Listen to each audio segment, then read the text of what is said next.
विठ्ठल विठ्ठल नाम तुझे ओटी, पाऊले चालती वाट हरीची. नाद पंढरीचा साऱ्या जगामध्ये, चला जाऊ पंढरी आज आषाढी एकादशी.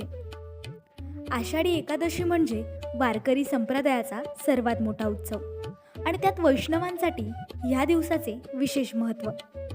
हिंदू पंचांगप्रमाणे प्रत्येक महिन्यात 2 पक्ष पंधरवाडे असतात आणि त्यामुळे 2 तिथ्या असतात, एक शुद्ध तिथी आणि एक वद्य तिथी.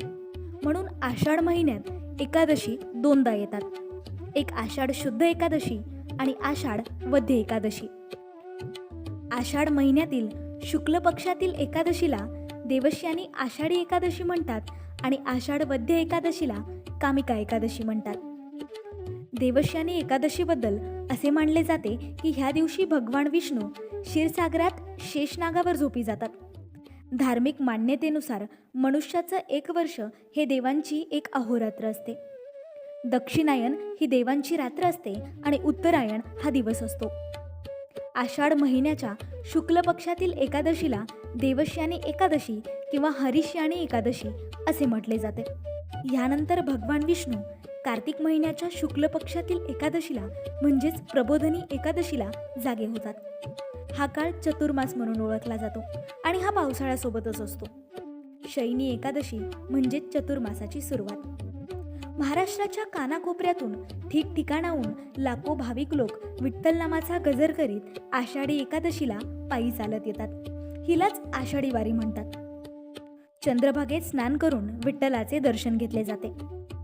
आषाढीला ह्या दिवशी पंढरपुरात शेगाव येथून संत गजानन महाराजांची, देहूहून तुकारामांची, आळंदीहून ज्ञानेश्वरांची, पैठणहून एकनाथांची, त्र्यंबकेश्वरून निवृत्तीनाथांची, ऐदलाबाद येथून मुक्ताबाई यांची, उत्तर भारतातून कबीरांची अशा अनेक पालख्या येतात.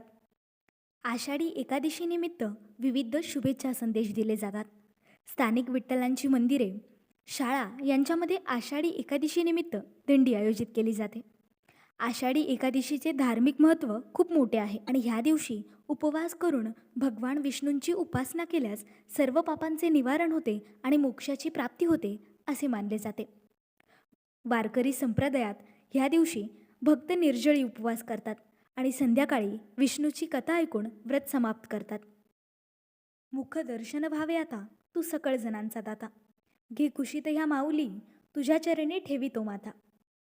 माऊली माऊली रूप तुझे, विठ्ठल विठ्ठल जय हरी विठ्ठल. रामकृष्ण हरी.